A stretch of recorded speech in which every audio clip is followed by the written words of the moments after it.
Hi, my name is Reese Bailey. I'm the Library Academic Director at Hopkinsville Community College.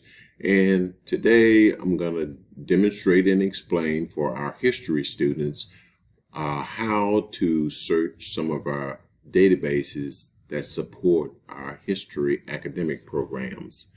We're going to start from the college website. Here, what you want to do is go in and click on the current student link. It takes us down to the current student resource page. You'll scroll down and click on the library link. The library page is where we're going to find the Primo Discovery Tool. And this is a federated search engine that searches all 16 community college libraries and all of their resources. And it will let us know that there's no databases associated with this, except that it searches our other community colleges library and give us access to all the resources that they have.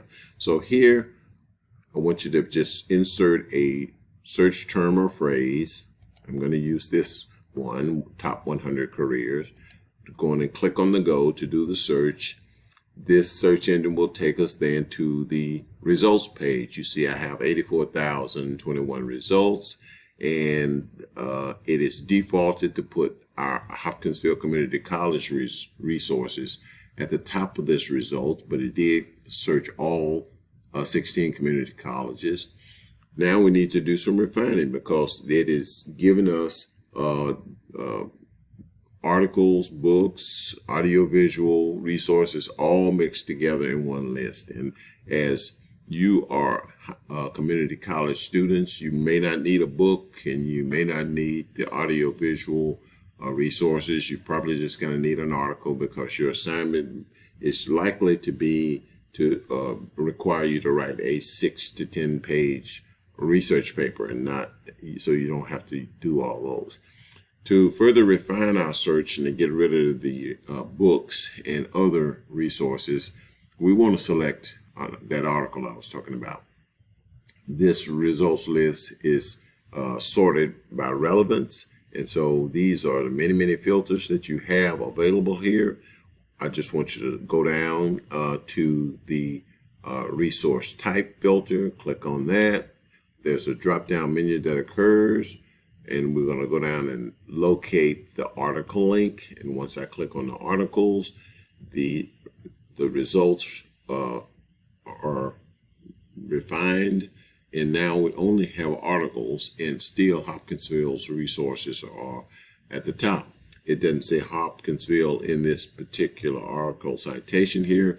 However, it's viewed online, so all of our students throughout the entire system can view the same article online. And since Primo does not have databases, when we click on View Online, it'll take us to that View Online page, and we can see which databases have this article. And it's likely, since Hopkinsville Community College has ESCO-host, this is probably one of our articles, but it doesn't matter. If you wanted a book, then you have to be on that campus to efficiently get that book and have time to do your assignment. So you want to use articles here. And here you see on the View Online, these are the full text articles in these databases. So I'm going to click on the first one, and what it's going to do is take us to the original source page in that database. And there's the full text amount. There's different tools in this database to show you how to extract this article. You can save it to your Google Drive, which is associated with this database. You could go down to your folder. You could go save and then go to your folder and save it to your OneDrive, which is associated with your student account when you log on to computers. You can add this article to a folder by clicking Add to the Folder, and you'll see the folder in the blue toolbar opens up, and there the document is. However, if you have not created a profile in this database, then as soon as you log out, the resource will go away. So what you want to do to create a profile is to click on Sign In. And once you get to the sign in page, you're going to scroll down and find the link that says Create One Now. Click on that link, and then you want to put your information in. That's going to be your first name, last name, all this basic information, the email address, username and password, all your student information that you use when you were registering. You can put other information in, it'll probably work, but to keep it nice and clean and so that you don't forget any of your login information, you could use the same information and create your security questions. Click yes, and then your profile will continue to be processed. Once you created that profile, I'm going to arrow back a couple of clicks to the original source page, and once it's created, then the document is going to stay in that folder for you for 180 days. And every time you open the document, it renews for an additional 180 days. I'm going to click on the folder just to see what's in it. And I see I have one article in that folder. But these are a list of different sources that you can save in this folder and use for 180 days or more. And that does not impede other students from saving their own personal copies and using the information as needed. All right. So some of the other tools, let me move myself out of the way here. You can print 100% this article. You can email a link to yourself.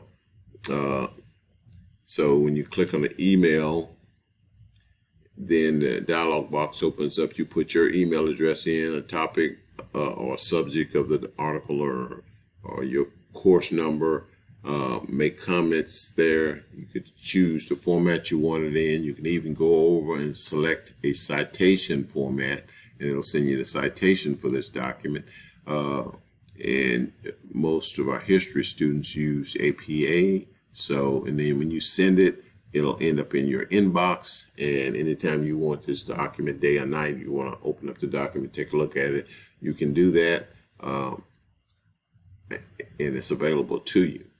Because this, when you click on the link in your inbox, it just takes you back to the database and to this original source document. Let's click back to go back to the original source document.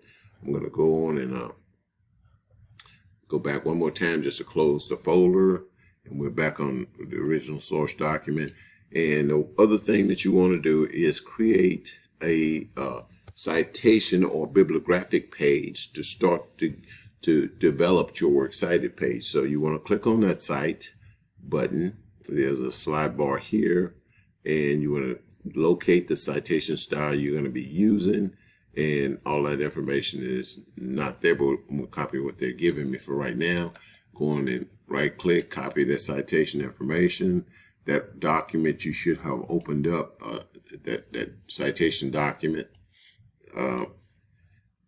And I opened up one earlier, and I did already save this, but you right click again in this document, save the citation for the first source that you think you want to use, put a little space between for the next sources that are coming. Then you minimize this bibliographic page and get back on the original source page for your document. I'm going to close the citation information.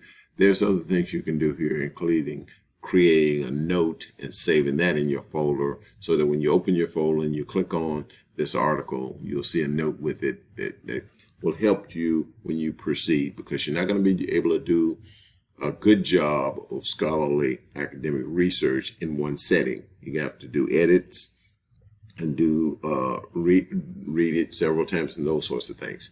So the thing is, we've opened up the EBSCOhost tab. I have many tabs open up here because I've been using this morning, but we want to leave these tabs open so we can tab back and forth between them. All right, now we want to go to the HCC, the Library HCC tab, and click on that. It takes us back to the library page, and here you're going to find a link that says online catalog. Online databases.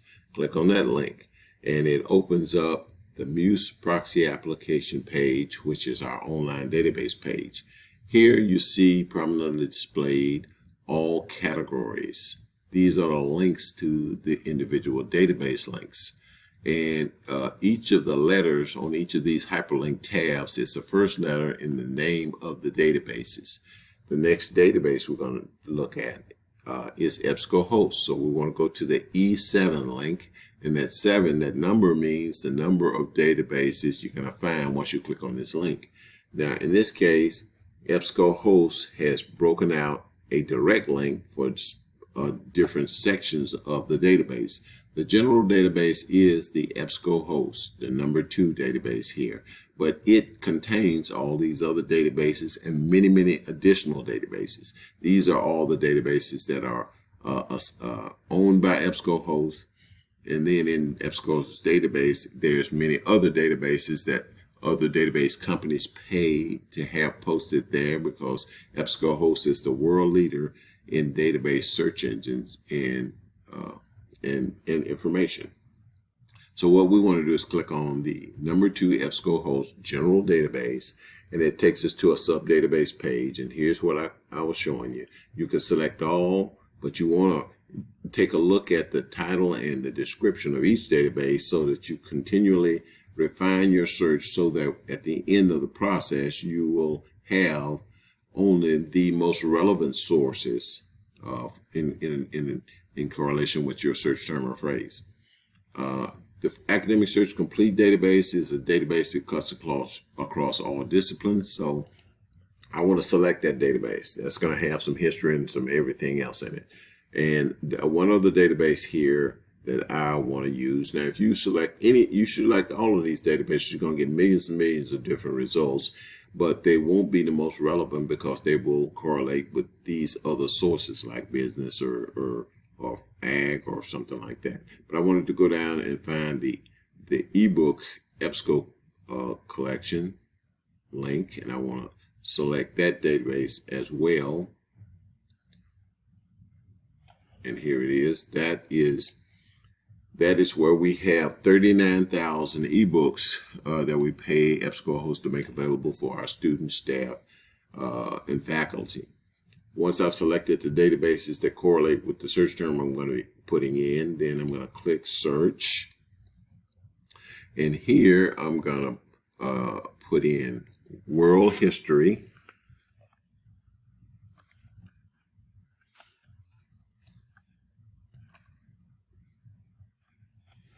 Uh,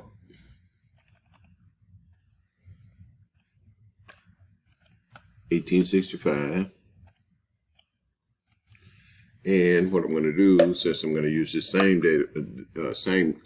search term for all my other databases and our searches, I'm going to copy that, and then I'm going to click search to search these 2 databases for articles and books on world history dating back to 1865. And you see that I have 214,326 results. And a thing about books, we have ebooks are readily available, but you may not need a book. You may not need all that information just for your research assignment. It's the syllabus says that you are going to write a 6 to 10 page research paper. That's a rather small paper, and you might choose not to use an ebook unless you're directed to do so. And you also have the Academic OneFile database, which is articles. It's scanned articles and HTML articles. So the way that you can get rid of the books here is to go above the search or find field where it says choose databases, click on that link, locate the ebook collection EBSCOhost, and deselect it, and then click OK, and then it'll allow you to do another search of the same with the same term. And we have a few less results, but we only have articles, which is probably going to be more useful to us. And on the left side, there's a column that's entitled Refine Results. So there's many different filters and such here. You always want to make sure that full text is selected, because you only want full text documents. You want to screen out all the reviews and abstracts and those sorts of things. There's many more filters that you can explore. It tells you what type of resource and so forth.